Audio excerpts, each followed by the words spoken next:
Så jeg vil gerne byde velkommen til online statusmøde for Æblehaven. Vi har lige et par ting, jeg lige først vil introducere mig selv.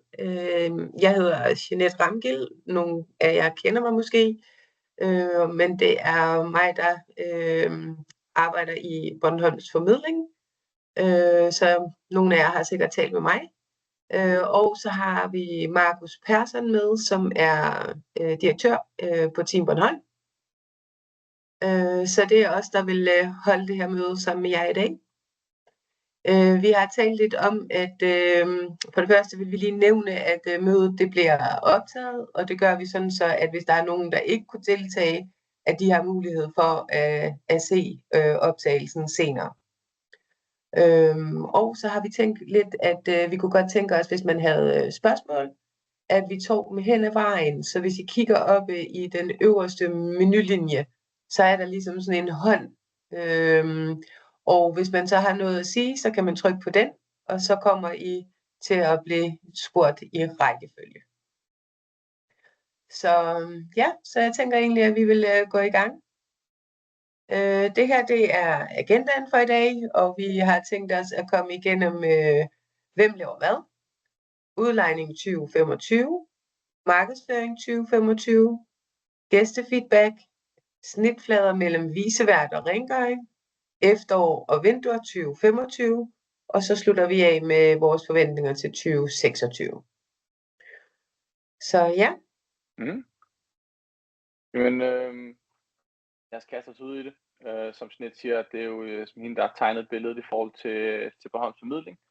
Men vi skal også være ærlige indrømme, at vi er jo blevet overvældet den kan man sige, opbakning, der har været til det. Og derfor måske også haft behov for at sprede lidt ud på andre end blot Jeanette.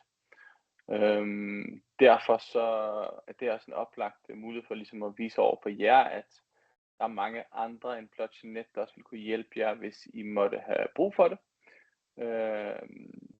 I dag er det sådan, at der kan man sige, fra fremadrettet vil det være sådan, at det faktisk er de samme mennesker, der sidder inde på Team Bornholm-kontoret i Rønne, som også vil kunne hjælpe jer med de spørgsmål, I måtte have i forhold til jeres udlejning. Derfor så bare en kan man sige, en opfordring til at bruge infosnabelag bornholmsformidling.dk. Så skal vi nok prøve at hjælpe jer frem med de rigtige svar, afhængig af om det er afregning eller udlejning eller hvad det måtte være. Så egentlig mere en information til, at vi er flere, der kan hjælpe jer end blot de Jeanette, som jeg har været vant til her indledningsvis.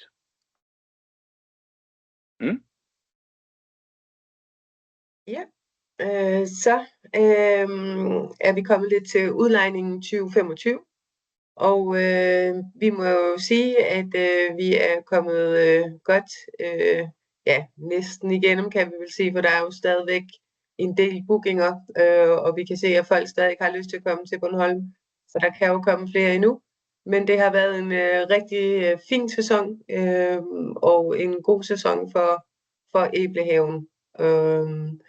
Man kan sige, at vi har jo været meget positivt, hvad kan man sige, ramt, kan man dårligt kalde det, men der har været en positiv effekt på den måde, at ud for Bornholms kyst, der bliver der lige nu bygget en masse vindmøller. Det har gjort, at der har været en del arbejdere, som arbejder på de her vindmøller, som har haft brug for overnatning. Det har de fået, og de har boet rundt omkring på hele øen. Nogle har også boet i Æblehaven i perioder. Men det gør så, at i og med, at de bruger en del af ferieboligerne, jamen så har der ligesom været det mindre til at leje ud til turisterne. Og på den måde kan man sige, at alle har fået på en eller anden måde en gavn af, at de arbejder her på Bornholm. Så selvom man måske ikke har haft udlejning til de her offshore, som vi kalder dem, jamen så har man på en eller anden måde alligevel fået noget effekt af, at de er her. Ja. Skal vi måske bare sætte en sløjfe i forhold til, hvordan den her udlejning så kan man sige er blevet genereret? For en ting er selvfølgelig, at der er den her, kan man sige, positiv sideeffekt i forhold til offshore-delen, men vi har jo ligesom kørt det samme klassiske parallelle spor i forhold til selvfølgelig også at få privatgæster i ferieboligerne. Og vi har jo valgt med, kan man sige, med den ene hånd at køre videre med det, som Team Bornholm har gjort rent historisk, og som vi også gjorde sidste år. Og det er jo egentlig at fortsætte den her printannonce markedsføring i nationale og regionale dagblade, ugeblade og månedsmagasiner. Og det har vi også gjort her, og det har vi taget et billede med, som har været i Sjællandske Medier og Vores Børn og Ekstrabladet, hvor vi egentlig har kørt en kampagne på ferieparker, hvor vi også har kørt specifikt noget på Æblehaven, som vi kan se her. Udover det, som vi har gjort traditionelt, så har det også været et år, hvor vi er begyndt at prøve at gøre det mere digitalt. Vi vil jo rigtig gerne, kan man sige, for yngre, eller hvad kan man sige, gøre målgruppen lidt yngre, så vi også har nogen, som kommer til Æblehaven i fremtiden. Og derfor også prøve at køre på nogle andre kanaler, hvor vi har måske lidt flere børnefamilier og den slags. Så det har vi også prøvet at arbejde lidt med. Så lidt af det, som man kender, og lidt noget nyt. Dernæst har vi også kørt samarbejder. Vi har kørt Ældresagen, som vi har gjort historisk, har fungeret godt, fungerer stadigvæk godt. Det er et samarbejde, vi er glade for, og Ældresagens medlemmer er glade for det udbud, som vi har. Så har vi genintroduceret, skulle til at sige, FDM. FDM er en partner, som Team Bornholm har haft senest i 21 eller 22. Og dem har vi egentlig budt velkommen indenfor igen. Så nu har FDM også mulighed for, kan man sige, at handle til nogle fordelagtige priser. Når deres medlemmer får det lidt billigere end dem, som booker direkte ind på for eksempel Team Bornholms hjemmeside, jamen så er det jo Team Bornholm, der giver rabatten videre til medlemmerne. Så det er jer som ejer bliver ikke påvirket på nogen måde af, at vi laver de her samarbejder. Det er egentlig mere os, der gerne vil sikre os, at vi kommer hele vejen rundt og ud til så mange potentielle gæster som overhovedet muligt. Noget tilføjet jeres net? Eller er det ikke det på markedsføringsdelen? Det synes jeg bestemt. Så lad os gå videre til, hvad de selv samme gæster så siger. Vi kan lige tage et spørgsmål fra Magnus, inden vi går videre. Magnus, du skal lige huske at tænde din mikrofon, inden vi kan ikke høre, hvad du siger. Ja, sådan der. Jeg tænkte bare på, hvor mange af husene i Æblehaven har I egentlig i dag? Vi har lige omkring 24, mener jeg da. Ja. Okay. Så ja. Der er jo også mange, der ikke udlejer, kan man sige. Ja. Ja. Ved I noget om, hvem de andre, der udlejer, eller hvem de bruger? Nej, jeg tror, det er lidt blandet, egentlig. Ja. Så... Det er jo bare lige lidt nysgerrighed. Ja.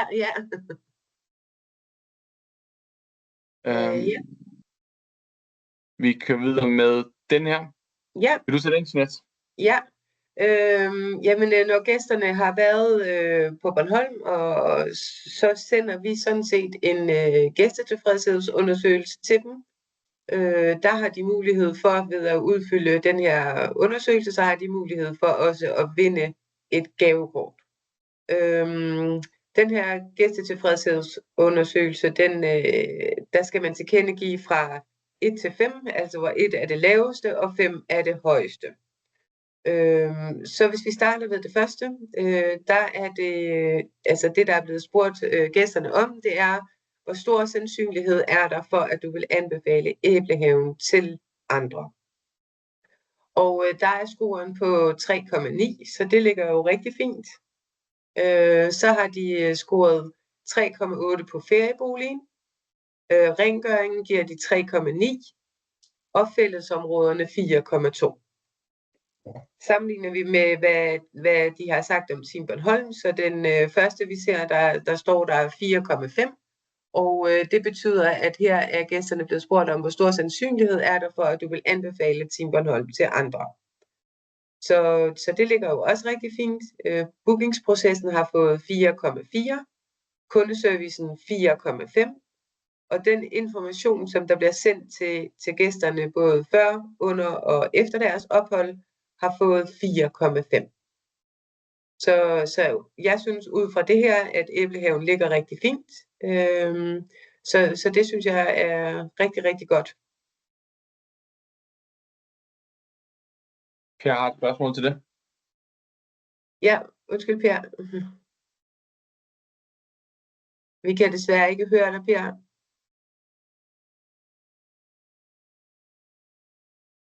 Lige at tænde mikrofonen, det kan du gøre op i toppen, Per, der ved siden af. Yes. Vi kan stadigvæk ikke høre dig, Per. Har du et headset, hvor der måske er lyd i stedet for? Nej.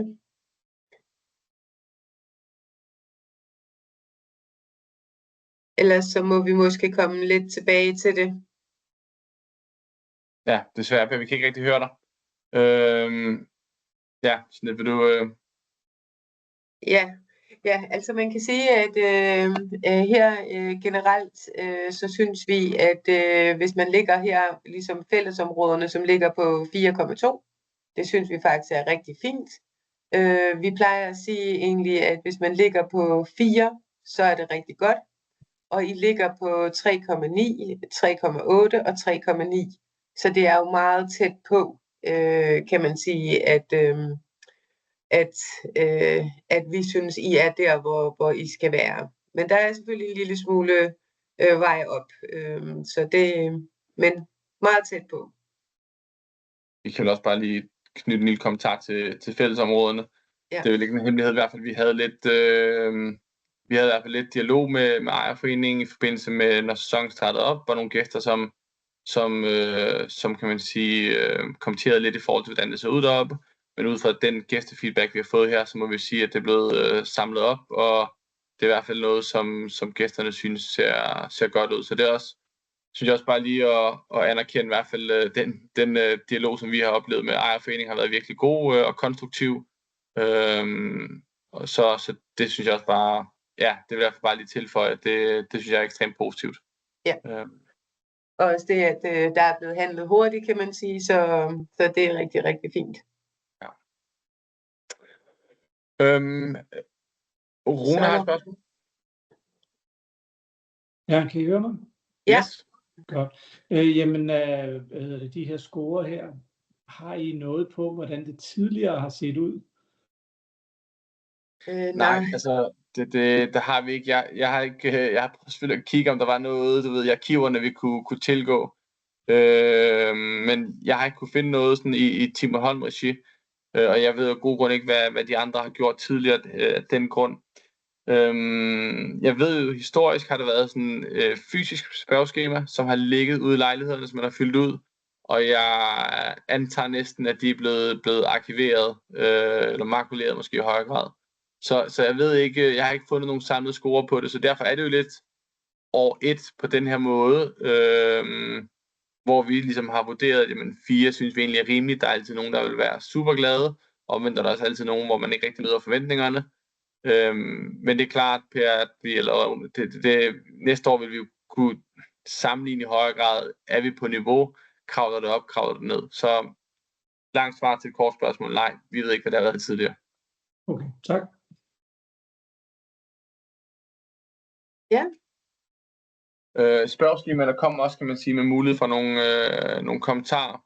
Og det vil sige, det arbejde, vi sidder og laver nu, er jo også på at forbinde de her kommentarer til de enkelte spørgeskemaer for at se, jamen dem, der måtte være utilfredse, eller dem, der ikke synes, at det har levet op til forventningerne, hvad er det så, at de ligesom trykker på? Vi har ikke det fulde billede nu, men vi vil bare lige prøve igen at give noget indblik i det, hvad er variation i det, som folk skriver. Og det er jo alt fra, at du ved, vi var så glade for at være i Æblehaven, til at de godt kunne tænke sig en opvaskemaskine, og at nogen godt kunne tænke sig, at der måske var åbent, så man kunne købe lidt is og sådan nogle ting i receptionen. Så det er en bred vifte, og vi prøver at samle det, og dem, hvor der kan man sige, er mest tyngde i, det prøver vi et eller andet sted at handle på der, hvor vi kan det. Er det noget, vi ikke kan handle på, men måske ejerforening eller jer som ejer, skal vi selvfølgelig nok dele det med jer, så I også er orienteret den vej rundt. Så det er mere for at give et eksempel på udsnittet. Det er ikke fordi, at der har været flest, der har manglet en købmand, eller flest, der har savnet opvaskemaskinen, men det er bare for at give jer et eksempel på, hvad det er, at de kan skrive. Rengøring? Ja, så er det lidt omkring, hvad en rengøring egentlig indeholder, og hvad vores serviceteam egentlig hjælper gæsterne med. Altså en rengøring indeholder indvendig rengøring efter gæster. Og når vi siger indvendig rengøring, så er det ikke sådan, at rengøringen gør rent ude på terrasserne. Men det er altså det indvendige. Det er støvsugning, det er gulvvask, det er aftørring af vandrette flader. Det er selvfølgelig rengøring af køkken og badeværelse. Så hjælper vores serviceteam med, hvis gæsten oplever nogle betjeningsfejl. Det kunne være, at de havde svært ved at tænde for de her nymodens komfurer, som de siger, hvis det er de her, hvad det hedder? Induktion. Induktion, ja. Induktionskomfur, det er der nogle ældre mennesker, der i hvert fald nogle gange kan have lidt svært ved. Det kan være, at de har svært ved at komme på internettet. Det kunne også være, at de havde kommet til at låse sig ude, eller at de havde svært ved at få tændt fjernsynet og finde kanaler, eller hvad det kunne være. Alle de her ting er noget, som vores serviceteam hjælper gæsterne med. Derudover så leverer de sengetøj og babypakker, sådan så at gæsterne kan få det, hvis de har bestilt og betalt for det.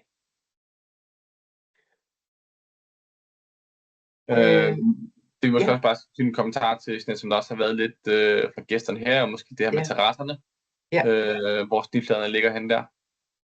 Ja, fordi man kan sige, at altså lige omkring det her med terrasserne, det var derfor, jeg lige nævnte det. Nu ved vi ikke helt, hvordan jeres aftale er i Æblehaven. Nogen har jo en aftale med viceværten om, at han sørger for, at terrasserne er ryddet, faret, ukrudt er fjernet, eller hvad det er. Der er jo nogen, der har de aftaler med deres vicevært, og andre har måske selv en aftale med nogen, der kommer og ordner det. Eller har en aftale med Team Jensen, det kan man jo også. Så man kan sige, der er jo nogle forskellige muligheder. Jeg ved ikke, hvordan det er i Æblehaven, men det er selvfølgelig noget, der er vigtigt, at der ligesom, at man tænker over, altså når man har en feriebolig, at udeområdet jo selvfølgelig også gerne må se pænt ud. Præcis. Så en opfordring til enten, hvis det ligger i ejerforeningsregi, og hvis ikke, så se om man kan gøre det. Der er lige et spørgsmål fra Per. Kan jeg høres nu? Ja. Det var godt, så lykkedes det. Når der er tale om indvendig rengøring, bliver bordene udenfor tørret af? Nej, altså som udgangspunkt ikke. Altså, og det er også lidt, det er jo lidt det der med, at nogen, og det er det, vi prøver ligesom at komme lidt ind på, fordi der er åbenbart også forskellige aftaler, alt efter hvilke feriested der er. Så der kan være indgået nogle aftaler med en vicevært. Jeg ved for eksempel nu kommer jeg med et eksempel på Munken, jamen der er det viceværten, der går rundt og tørrer bordene af, og hvis der er kommet en fugleklat på stolen, eller hvad det nu er. Og så er der jo andre steder, hvor det måske er noget, de har fået serviceteamet til at lave, for eksempel Team Jensen, eller det kunne være, at de har nogle helt andre udefra. Så det er lidt det her med at prøve at finde ud af, jamen, hvordan er det, og er der styr på, at der er nogen, der har styr på det. Det er lidt det, vi prøver. Jeg skal bare lige tilføje en ting, Per, bare lige inden giver den videre til dig. Man kan sige, det som rengøring, den pris, som gæsten betaler for, der afspejler rengøringen for de kvadratmeter, som der er på ferieboligen. Men selvfølgelig, i hvert fald vores oplevelse indtil videre, så må vi korrigeres, hvis I har en anden opfattelse. Men det er selvfølgelig, hvis bordene eller hvis stolene ligger ligesom spredt på terrassen, og så får man lige rejst tingene op. Men at begynde at tørre af, og du ved, ukrudt mellem fliserne, hvad der måtte være, det ligesom, det afspejler ikke tiden, som de har afsat til det, især ikke, kan man sige, den travle periode. Så det er mere, det er sådan, det hænger sammen. Ja, kan jeg høres? Ja. Ja.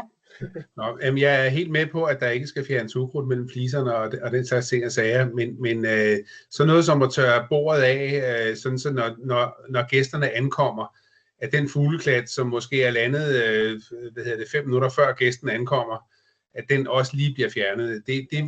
Det synes jeg ville være rart, hvis det var noget, som serviceteamet hos jer lige løb dem over.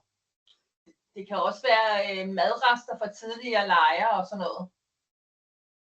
Ja, det kan være mange ting, og som sagt, vores opfattelse er, at generelt, så synes vi egentlig, at vores rengøring får taget de ting, sådan om det ligger lige der til højre benet. Men når der er ligesom, det vi også prøver ligesom at appellere til, der hvor går de her snitflader, hvad er det for nogle aftaler, I har med dem, som vedligeholder det. Så ja, altså, ja. Der må jeg så indrømme, jeg tror, det vil være svært at få nogen til at komme og tørre borde af og rejse stole op, hvis de er blevet væltet af vinden, eller noget af den stil imellem udlejningerne. Nej, altså nu er det heller ikke, altså ja, det kommer jo lidt an på, hvilke nogle aftaler man har. Nu ved jeg ikke, hvad aftalerne er oppe i Æblehaven, men er det jeres vicevært, der holder terrasserne, eller hvordan er det? Nej, det er det ikke, det er os selv. Det er selv, ja. Og selvom viceværten skulle holde terrasserne, så vil jeg ikke forvente, at han gik rundt, eller hun gik rundt en gang om dagen og tørrede alle udlejningsborde af, for eksempel. Det er jo heller ikke noget, man kan betale sig fra at få gjort. Så der må lige præcis den der, synes jeg faktisk skulle overvejes, om ikke den ligger hos serviceteamet. Nå, den er bare givet videre. Ja, den er noteret. Jamen, det er så fint. Ja, og så mens jeg har hul igennem på mikrofonen, den QR-kode, som gæsterne de modtager, har vi ikke mulighed for at få den tilsendt på mail, så vi har den også som udlejere? Jo, det har jeg i hvert fald. Så ved vi også, hvad det er for et materiale, som gæsterne de bliver præsenteret for. Det vil være dejligt. Yes. Den sørger vi for, når efter mødet, jeg tror måske det bliver i morgen, Per, så sender vi en mail ud til jer, hvor I får de her slides, og hvor vi bare lige sammenfatter det, vi har snakket om. Jeg får lige noteret, at vi også sender det link med til jer. Det er så ikke QR-koden, men det er linket, der ligger bag QR-koden. Ja. Så har I det der. Så det noterer jeg lige, at I får med. Altid. Tak for det. Godt. Jeg hopper fra igen. Så var der et spørgsmål fra Magnus, ja. Det er igen lidt med det der udvendige. Vi har holdt lidt øje med, om inventaret er der. Altså om der bliver holdt øje med, om inventaret er der? Ja. Altså inde i boligen? Også udvendigt. Ja, altså man kan sige, det ved jeg faktisk ikke lige, hvad der gør deroppe. Jeg tænker at de holder lidt øje med, om der er noget, der mangler. Det kommer jo, det tænker jeg, når de kender boligerne, kunne jeg forestille mig. Så det er nogenlunde de samme, der kommer hver gang? Ja. Ja, det er jo Thor, Tim Jensen og hans medarbejdere, som gør det. Så det er jo nogen, der har været der i masser af år. Så ja, de har jo forudsætninger for at kende det. Og når jeg spørger, så er det også fordi, at vi har for eksempel mistet vores støvsuger, som vi ikke har set mere til. Og så har vi offeret lidt fine møbler udenfor. Og der er jo nogen, der er vi lidt betænkelige ved, at der er nogen, der kunne finde på at anmelde. Og så om vi slet ikke hører noget fra støvsugeren, hørte vi ikke noget til, at der var væk. Men jeg vil så også sige lige omkring det her, nu er det jo ikke sådan, at der som standard er en støvsuger i alle boliger. Det er også enormt svært at huske så mange huse fra hinanden. Er der en støvsuger, er der en tekedel, er der en, hvad det ellers kunne være. Så hvis, og lige præcis en støvsuger er jo ikke noget af det inventar, der skal være i boligen, kan man sige. Så det kan være svært at huske og holde øje med alle de her ting. Det kan det. Ja. Men igen, jeg synes, vi har i hvert fald haft nogle episoder, Magnus, også bare, hvor servicepartneren har meldt, at der har manglet noget efter en ankomst. Og jeg synes også, de selv er gode til at tage fat i gæsterne og få, kan man sige, spurgt ind til det, og hvis ikke få opklaret. Så jeg synes, efter bedste evne, men det er selvfølgelig bare i Æblehaven, når der er over 20 lejligheder, og du ved, skille tingene ad. Men jeg hører, hvad du siger. Ej, men vi har jo ikke indtryk af, at det er fordi, det bliver stjålet. Vi har mere indtryk af, at det ligger nok i nogle af de andre hus. Det kan det også gøre, nemlig, ja. Det kan det. Så derfor er det også en god idé. Jeg ved ikke, om I har det stadigvæk, men på et tidspunkt var det sådan i Æblehaven, at man havde et sted, hvor man satte ting hen imellem husene, kan jeg huske. Hvor at hvis det var noget, som ikke tilhørte ens bolig, så kunne man sætte det derhen, og så kunne andre finde det, hvis de manglede det. Jeg ved ikke, om det er der.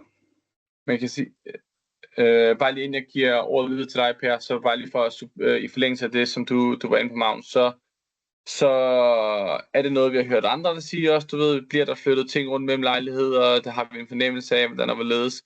Vi kommer til at tilføje i det materiale, som alle gæsterne får i forbindelse med, at de ankommer til lejligheden, så kommer vi til at dele den her praktiske information. Men de får også en lille seddel, som vi beder dem læse i forhold til, hvordan de skal efterlade lejligheden eller ferieboligen, når de har boet der. Og der kommer vi til at tilføje sådan en lille punkt, hvor at vi også ligesom bare lige minder dem om, at hvis det er, at de har lagt nogle ting eller flyttet nogle ting, at de tager det tilbage på plads. Det kan enten være et møbel, der er fra det ene rum til det andet, men også hvis man har taget en kaffekop med over i nabolejligheden, fordi at man rejser sammen med dem, at man får sat den tilbage. Så vi prøver, kan man sige, at hjælpe gæsterne til at huske på, at tingene skal tilbage til der, hvor de var kommet fra. Per, du har et spørgsmål? Ja, jeg skal bare høre, om inventarlisten er en del af det her link, vi nu får tilsendt, sådan, så vi ved, hvad det er, der skal være til stede. Den ligger ikke en del af det link, og jeg har faktisk en dialog med Tim Jensen i forhold til, også for vores skyld, se den inventarliste, der har været historisk, afhængig af størrelse på lejligheden, de ting der. Så den er ikke en del af det der, Per, som det er lige nu, men det er jo så, grund til at jeg spurgte hos Tim Jensen, er jo for at få det, så vi kan inkorporere det i selvsamme materiale. Altså, hvis ikke der er en inventarliste, så vil det jo være temmelig svært for dem, der kommer fra serviceteamet, at tjekke op på, om de ting, der skal være der, overhovedet er der. Ja, så ja. Det vil være rart at have en inventarliste, både for gæsten, men altså også for os, så vi ved, hvad det er, der egentlig forventes, at vi leverer. Ja. Men jeg tænker, at når det er, at vi har fået den historiske inventarliste, der i sin tid har været, så må vi jo prøve at se, om ikke vi kan få den sendt ud. Den var i mapperne engang. Undskyld? Den var i de mapper, der lå i boligerne. Okay. Og så har vi en Facebook-gruppe, hvor vi kan efterlyse ting i hinandens lejligheder. Super. Altså, det er jo en god måde at gøre det på. Ja. Ja. Der er nogen, der sådan sidder og efterlyser en kop, eller en gryde, eller et låg, eller... Så dukker det op, når man efterlyser det. Men det er jo super smart. Ja. Skal vi ikke gå videre fra den her, og så måske bare lidt i forhold til, hvad der sker her efter vintersnet? Ja. Ja, altså man kan jo sige, at nu nærmer vi os en afslutning på sæsonen. Der er selvfølgelig der er stadig en del gæster, der skal igennem, og vi skal også lige forbi efterårsferien.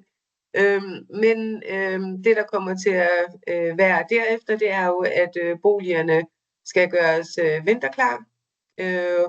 Og der ved jeg, at Tim Jensen i hvert fald tidligere også har haft noget, hvor man kan tilmelde sig den her vinterklargøring. Man kan jo selvfølgelig også vælge at gøre det selv.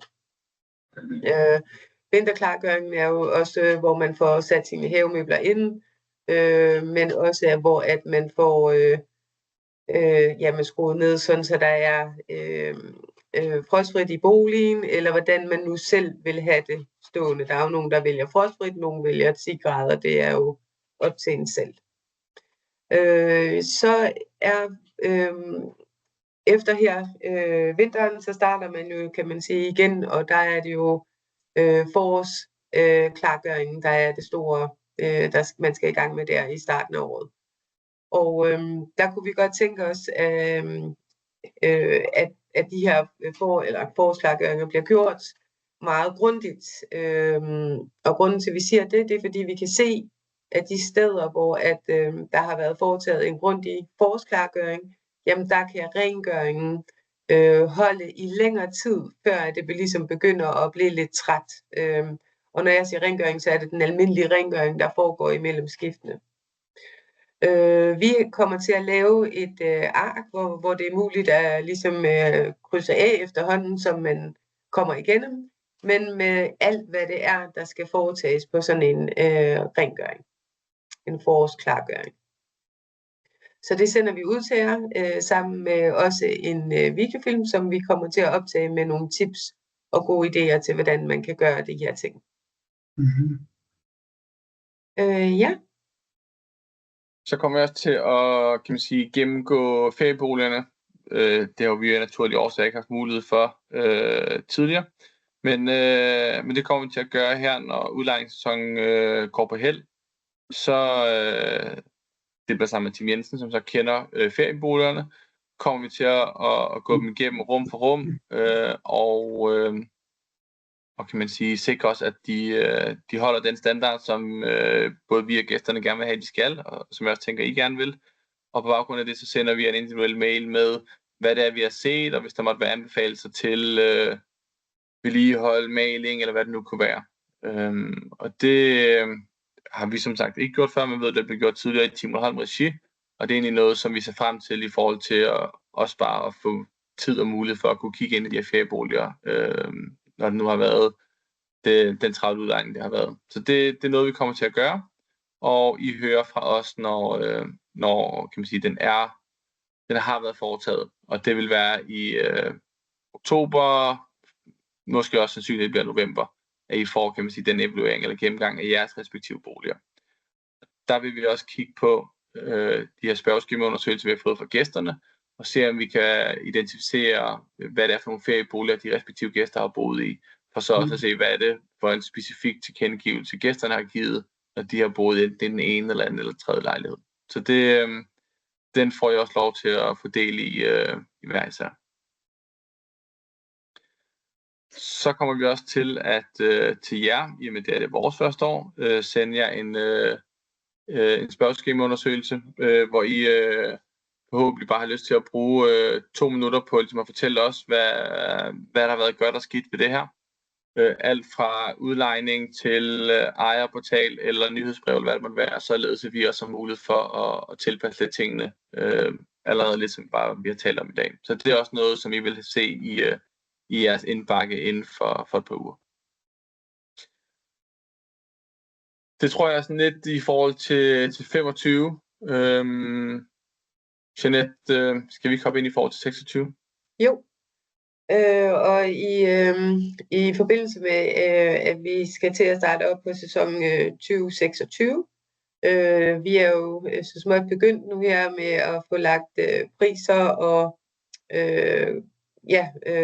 sæsonerne ind i bookingsystemet.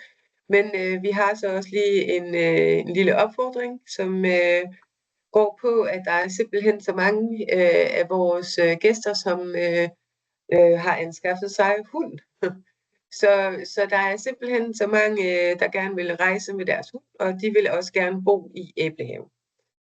Og der er der altså et begrænset antal af boliger, hvor der er husdyr tilladt. Så hvis ikke, at man, hvis man kunne genoverveje, om det kunne være muligt, at der kunne være husdyr tilladt i ens feriehus, så ville vi blive meget glade.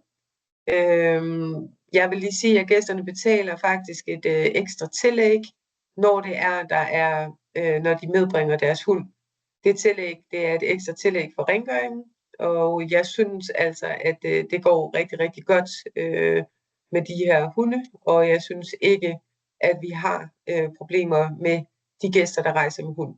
Man kan godt mærke, at det er noget, de er vant til, og at det er ligesom en del af familien, den her hund. Så hvis I tænker, jamen okay, jeg kunne da godt tænke mig at prøve at have husdyr i min feriebolig i det næste udlejningsår, jamen så send os en mail, så vi kan få det ændret i systemet. Ja. Har et spørgsmål? Du har et spørgsmål. Ja, er jeg igennem? Yes. Ja, det er godt. Nå, men det vil sige, at jeg forstår det sådan, at hvis ikke man positivt har givet til kende, at man gerne må tage hund med i lejligheden, så må man ikke. Det er nemlig rigtigt, ja. Som udgangspunkt er det forbudt, fordi det har jeg ikke kunne finde nogen steder, lige netop det punkt der. Man kan sige, når man fik sin formidlingsaftale, så kunne man vælge, om husdyr var tilladt i ferieboligen, og der kunne man vælge at sige ja eller nej. Jamen, det er jo et helt år siden, det kan jeg jo ikke huske.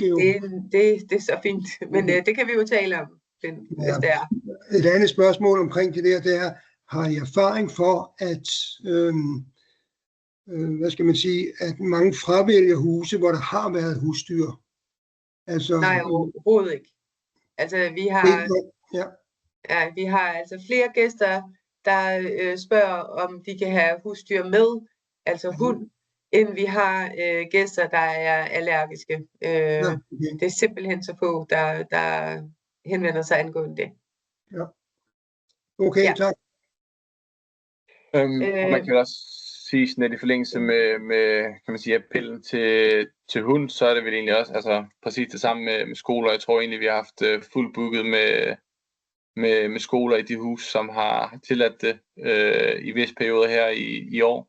Og det har vi selvfølgelig også lyst til at kunne favne flere skoler, så frem de har måttet lyst til det. Vi synes, der er med skoler som alt andet. Der er nogle, som er meget nemmere med at gøre, så der er selvfølgelig også nogle skoler, som er mere udfordrende. Men i det store hele, så synes vi, det har forløbet godt med skoler. Og ja, vil egentlig også bare sende en opfordring til, at overveje, hvis man ikke allerede tillader skoler i sin hus i dag, om det er noget, man kunne tænke sig. Fordi der er i hvert fald gerne skoler, der gerne vil til Bornholm, det er helt sikkert. Det er der. Og man kan sige, ligesom vi også har nævnt tidligere, jamen så er det jo også de nye ambassadører fra Bornholm, kan man sige, eller fra Bornholm. Mange gange, når de har været på Bornholm, så kommer de hjem og taler om det med familien, og så nogle gange ender de her jo igen i sommerferien med deres forældre. Så man kan sige, det er ganske fint og en god måde at få nogle flere gæster til øen ved også at have skoler i feriehusene. Jeg tror, der var et nyt spørgsmål fra Finn. Ja, det var ikke så meget spørgsmål, det var mere sådan en supplerende bemærkning. Vi har ikke haft huset så længe, men i den periode, vi har haft huset, der har vi jo så tilladt skoleklasser. Men vi har så hørt fra andre beboere, eller de har ligefrem frarådet os og give tilladelse til det. Fordi det er jo noget med, at de hopper rundt i sengen. Jeg kan ikke høre dig, Finn. Undskyld. Det vi hører, det er, at skoleelever, kan I høre mig nu? Ja.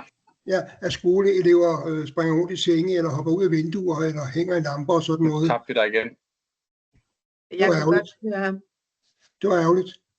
Nå, men vi har hørt skidt om det at tillade skoleelever i lejlighederne. Omvendt så må jeg så sige, at vi har ikke oplevet nogen problemer med det, selvom vi så har givet tilladelse til det. Så vi er sådan lidt positivt overrasket over, at det ikke er værre. Finn, det er rigtig dejligt, at du siger det. Også fordi, at jeg ved ikke lige, men der er jo nogen, der åbenbart går rundt og synes, det er godt at advare imod. Men jeg synes nu også selv, at der er der nogle skoler, som måske kunne opføre sig bedre. Men alligevel så føler jeg, at i det store hele, så er størsteparten af dem opfører sig rigtig fint. Det gør de. Ja. Så ja. Og jeg synes også, man kan sige, bare lige forlængelse af det til dem, som så ikke, kan man sige, som ikke ved, hvordan man skal opføre sig. Så igen synes jeg faktisk, at servicepartner Tim Jensen er dygtig til, i forhold til, hvis der måtte være ting, der bliver ødelagt. Jeg synes, de er dygtige til hurtigt at finde frem til, hvad det er for en skole, der er boet der, og få sendt regning, og få erstattet de ting, der er.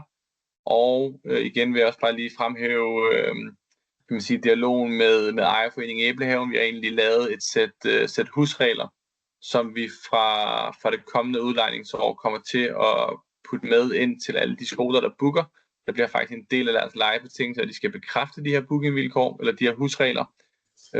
Således kan man sige, at det er meget, meget nemmere for os deroppe, når der er den her ene skoleklasse, som ikke lige ved, hvordan man gør. Så er det meget, meget nemmere for servicepartnerne at håndhæve over for dem, hvad der er rigtigt og forkert. Og i allerste yderste konsekvens fortælle dem, at de ikke skal bo der mere. Fordi en ting er, at det også går ud over jeres feriebolig, hvis de ikke kan finde ud af det, men det går også ud af alle de andre gæster, uanset om det er andre skoler eller privatgæster, der bor der. Så det synes vi et eller andet sted, vi har fået strukket nogle gode retningslinjer på sammen, som burde være nemmere at forstå for skolerne i forhold til, hvordan de skal gebærde sig, når de er på besøg. Og desværre er det ikke kun skoleeleverne, ofte er det også lærerne, som heller ikke ved, hvordan de skal være lærer over for de her elever. Så vi håber, at de her regler kan faktisk være med til, eller retningslinjer kan være med til at få de sidste skoleklasser, som ikke kan finde ud af det, at vi også får dem med ombord. Ja, tænker jeg alligevel, nu nævnte jeg offshore tidligere i starten, da jeg fortalte om 2025. Og her vil jeg så lige nævne, at der kommer selvfølgelig til at være lidt offshore her på øen, også i 2026, men ikke helt i samme skala, som det har været i 2025. Så en lille afmatning på det. Ja, så havde der lidt med afregningen. Der kan man sige, ja, bare lige kort i forhold til afregning, og egentlig også til dels den ejerportal, som vi tilbyder lige nu. Vi ved godt, at den i hvert fald ikke er sådan helt i mål, i hvert fald ikke sådan, som vi gerne vil have den, og det er især der med for jer, at nemt overskueligt kunne aflæse afregningspriserne. Vi vil jo allerhelst gerne have, at I skal kunne gøre det ind i økonomifanen, men der stemmer de priser ikke overens, som der er i økonomifanen med det, som vi udbetaler jer for. Og kort historie er, at når det er på økonomifanen, så ser I alle bookinger, som har været afrejst i en given måned, men vi afregner jo jer på alle bookinger, som har været ankommet i en given måned. Og derfor så er det egentlig under jeres bookingfane, at I vil kunne se og sammenligne den pris, vi indbetaler til jer, og med de bookinger, der har været. Det er vores klart største ønske at få på plads, og vi arbejder på det sammen med vores IT-leverandør.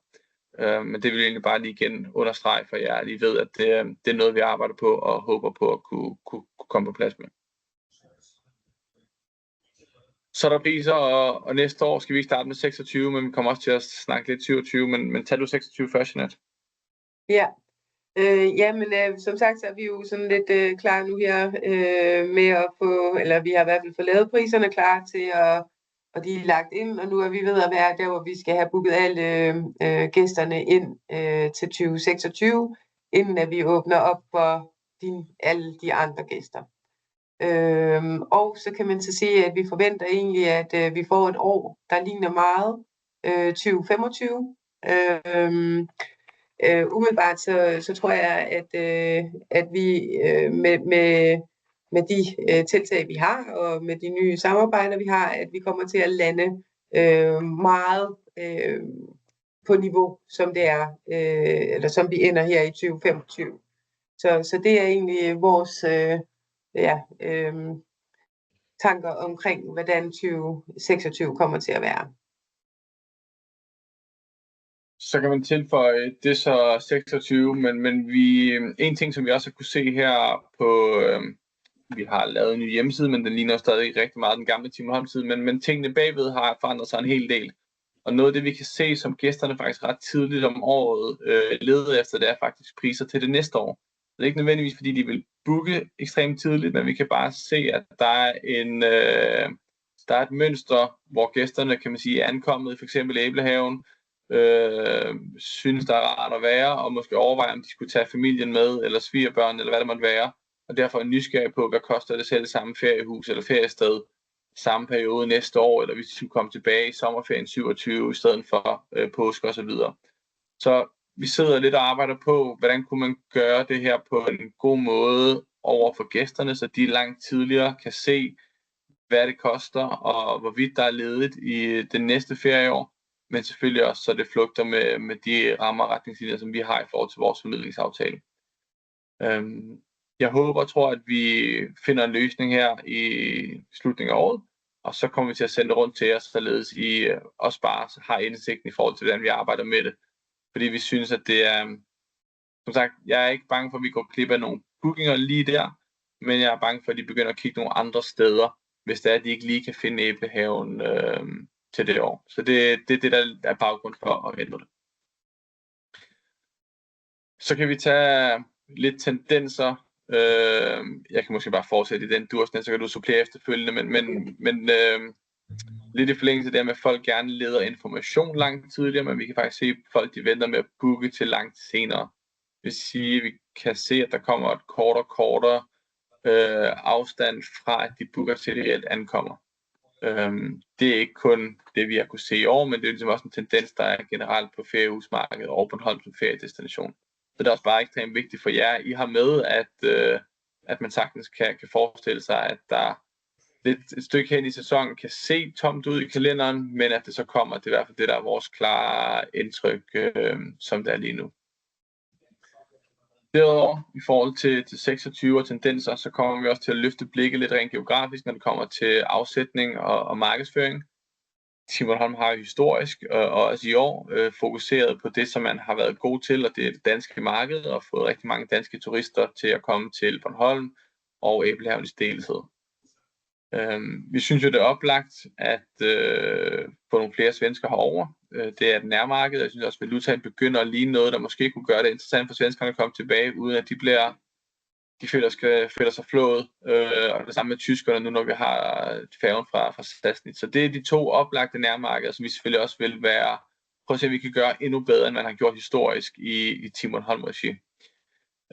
Men så kommer vi også til at afdække det polske marked. Det er sådan, at hvis Danmark har åbnet op for det, de kalder for nærmarkeder, så har flere nye nærmarkeder, hvor Polen er et af dem. Og i bund og grund betyder det egentlig, at man sammen med turistorganisationen kan lave nogle markedsføringskampagner i de lande, hvor de er, og de er med til at bidrage til omkostningerne. Og vi synes, Polen er interessant ud fra et økonomisk perspektiv. Det er en voksende økonomi, det er en stærk økonomi allerede. Bornholm ligger tæt på Polen.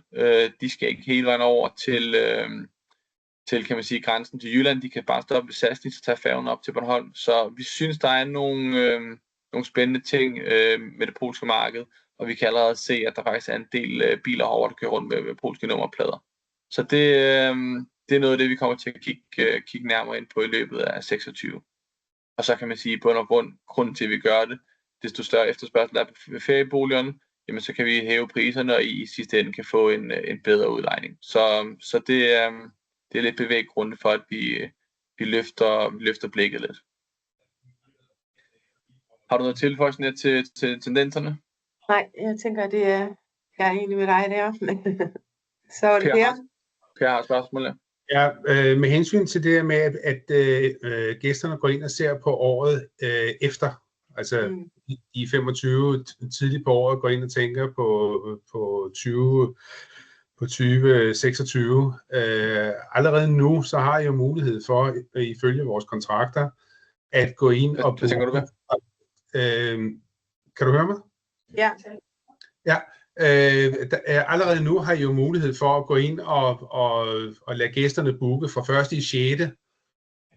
Altså vi skal jo have i 25, der skal vi jo have indgivet vores ønsker til ejerbooking inden 1. i 6, som jeg husker det.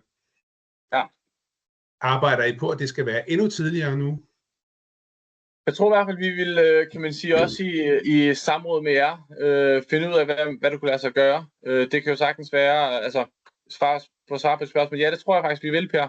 Og så kan man sige, men hvis man så siger, vi ved ikke, hvad vi skal så tidligt, men så kan man sige, så kan man måske bare lukke hele den lejlighed af, den bolig, indtil at man så ved, hvad det måtte være.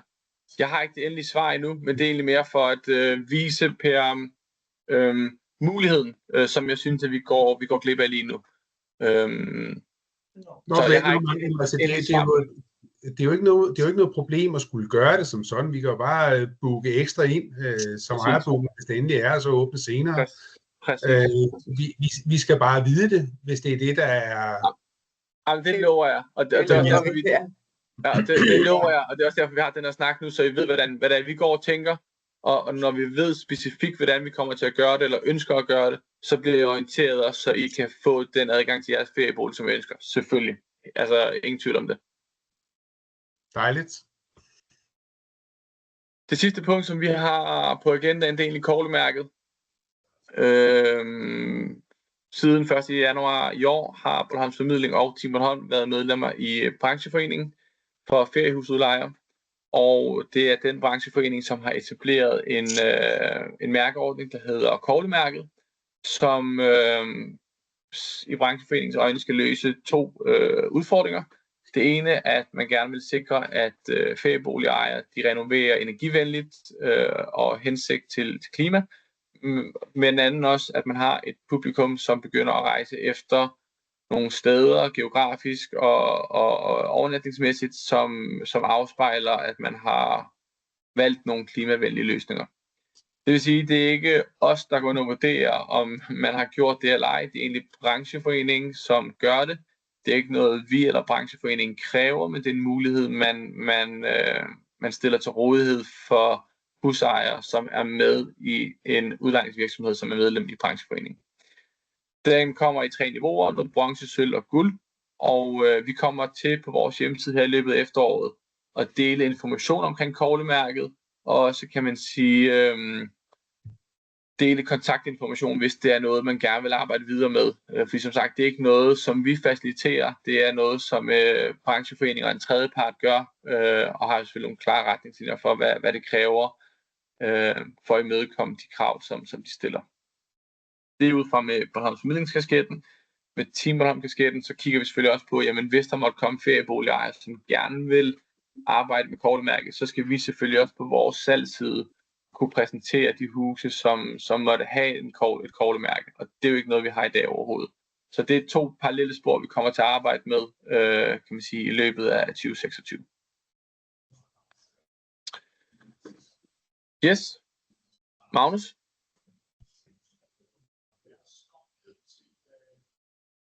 Mikrofonen til. Sådan der. Undskyld, hvad sagde du? Det er en lille kommentar til det der med koglemærket. Fordi nu har vi et sommerhus i Løkken også. Og det har de jo selvfølgelig indført deroppe. Og det er et ret nyt hus. Topisoleret hele vejen igennem. Med varmepumpe og med solfanger på taget. Så jeg har været inde for at få det koglemærket. Og hvad viser det? Det kan det ikke blive. Køleskabet var ikke godt nok. Men helt generelt vil jeg sige, Æblehaven har ikke en chance for at blive koglemærket. Det skal jo være svar. Altså man kan sige, at brancheforeningen appellerer jo virkelig, de vil jo gerne have, at vi gør det her. Og jeg synes egentlig, som sagt, vi vil i hvert fald, altså det koster ikke også noget at formidle budskabet. Jeg synes, jeg har kigget på det, og umiddelbart synes jeg, at koglemærket er en fornuftig løsning. Men de er egentlig også meget ærlige omkring, Magnus, i hvert fald hvad de fortæller os om, at det er jo stadigvæk relativt nyt, også for brancheforeningen. Det vil sige, der skal nok også slibes nogle kanter i forhold til, hvad der er krav på det ene eller andet sted. Så jeg skal være svarskyldig også specifikt i forhold til dit hus, men ja. Jamen, jeg er sådan set positiv over for ideen, men jeg vil bare sige, isoleringsstandarden på Æblehaven, den gør, at jeg anser det for urealistisk. Ja. Jamen, det tror jeg, du er ikke helt galt på den. Hanna har også et spørgsmål. Ja, jeg vil bare kort sige, fordi det med isolering, det er du ret i, det kan vi ikke rigtig gøre noget ved, men det er også privat om sommeren, vores hus de bliver brugt. Men her i efteråret, der giver vi jo folk mulighed for at få installeret varmepumper. Det har vi taget op til på en generalforsamling, og det blev vedtaget, at det må man gerne montere. Vi er ved at lave vejledninger til, hvordan de skal sidde. Så det bliver til næste sæson, der vil der være varmepumper ved dem, der ønsker det. Og i foråret 26, der får vi solceller. Kan I høre mig? Ja, jeg kan godt høre dig. Jeg ved ikke, hvorfor det er. I foråret 26 får vi flere solfanger også, eller solvarme op på tagene. Så der sker lidt i forhold til... Det er super godt. Ja. Og ja, jeg tænker også, at når det er, I har det på plads med, hvornår det kommer og hvad der kommer, så må I da meget gerne lige sende det ind til os, Hanne. Ja, skal vi det må I gerne. Tak. Ja. Rune har et spørgsmål. Jeg er bare lige på falderæben. Når de her udlejningsperioder, hvordan kører I egentlig dem i forhold til højsæsonen? Tidligere med Team Bornholm har det været sådan, at man kunne gå ind, og så kunne man booke 2-3 dage midt i en højsæsonuge. Og vi har også oplevet nogle gange, at så blev de aflyst igen. Og så booket med ekstra rabat i sidste øjeblik. Fordi så var det der lige faldt ind.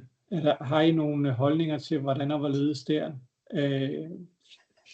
End at sige, jamen, så må man booke hele uger eller et eller andet, når vi havner deri? Nej, altså faktisk så kan man sige, at når vi taler om feriecentre, ligesom jeres, hvor der er flere boliger af samme type, der er det faktisk sådan, at vi går ind og siger, at man kan booke i højsæsonen er det minimum 3 nætter, men det kommer jo til at passe sammen, som I jo nok også har kigget på, hvis I kigger på jeres kalender. Så ender det jo ud i, at de ligger meget lige op ad hinanden, fordi vi så også flytter rundt for at optimere udlejningen. Så umiddelbart har vi lidt den samme holdning, som der var hos Team Bornholm. Okay. Altså jeg vil sige, der er heller ikke noget at klage over i år, men det er jo mere det, vi har oplevet tidligere. Ja. Men vi kører egentlig den samme, og vi forsøger så at flytte rundt, sådan så I får mest mulig udlejning.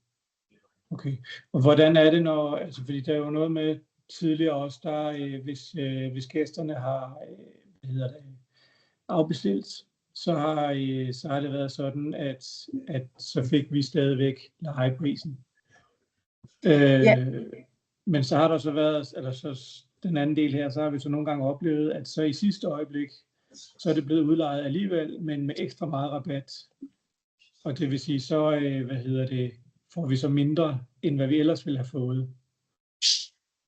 Ja, altså man kan sige, det kommer jo nu det er lidt flere ting. Man kan sige, at det er sådan, at altså hvis en gæst annullerer, inden de har betalt for opholdet, og det er lige meget, om der nu for eksempel kun er 14 dage til gæsten skal ankomme. Hvis ikke de har betalt, og de annullerer, jamen så er det sådan, så får I jo heller ikke nogen penge, fordi vi har heller ikke nogen penge, kan man sige.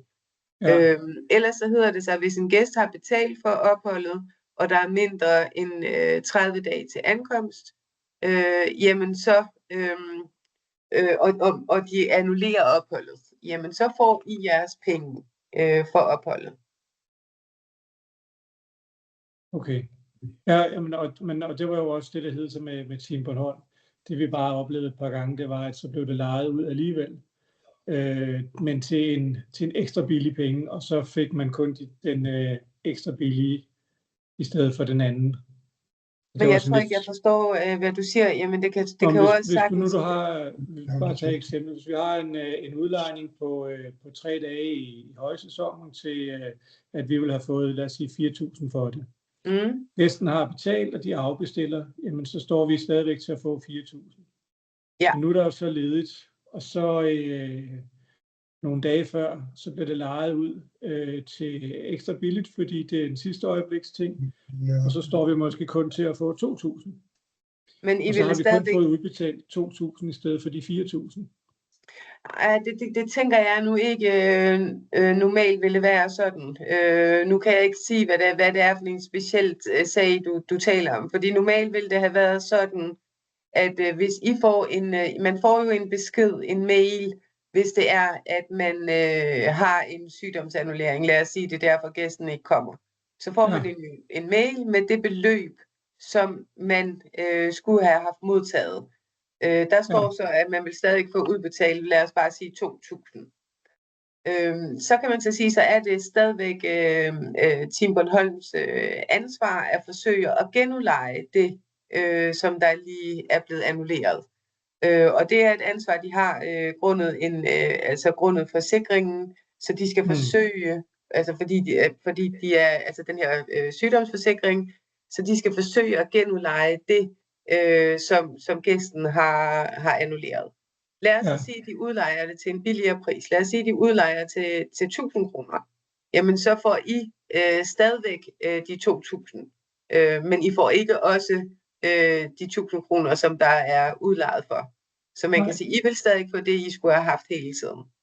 Okay, det var så også den måde, jeg ville have set, det skulle være på. Men Vi har så haft, det er jo så nogle år siden, vi har haft noget eksempel på, at det ikke var sådan, det foregik. Okay. Men det skal vi selvfølgelig nok vende tilbage med, hvis det sker igen.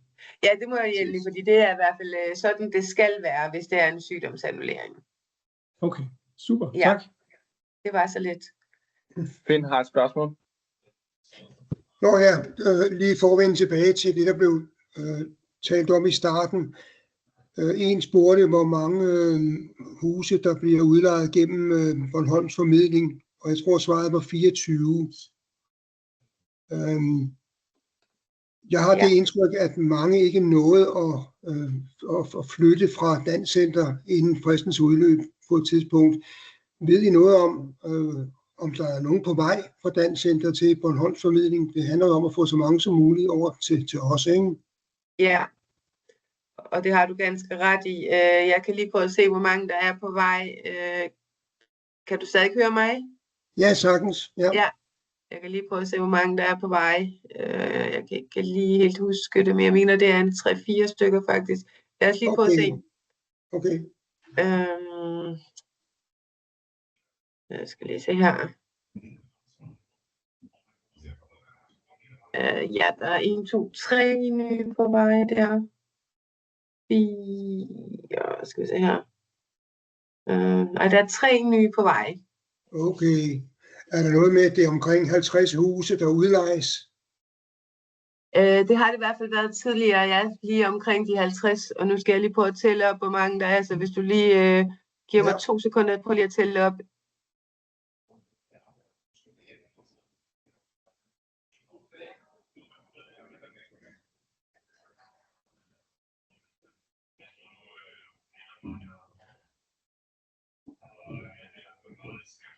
Vi kommer op på 31. Kommer den op på 31? Ja. Nå, jamen, det er da meget fint. Det er da super godt. Ja. Så siger vi da tak for jer. Ja, det kan vi så også. Tak for jer. Jeg har ikke mere nu. Nej. Det er så fint, Finn.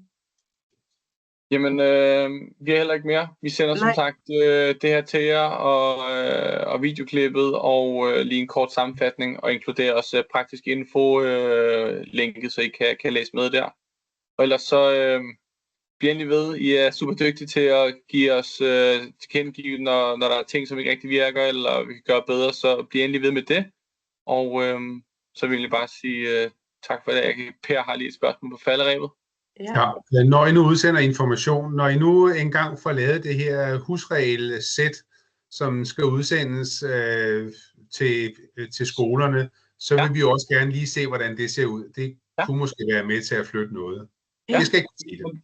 Nej, men det sender vi bare med, man kan sige. Det har vi lavet sammen med bestyrelsen, så det kan vi bare sende med til, og så får I det med samtidig i morgen. Tak. Super. Ja, jamen, rigtig god aften, siger vi så. God aften. Og tak for i dag.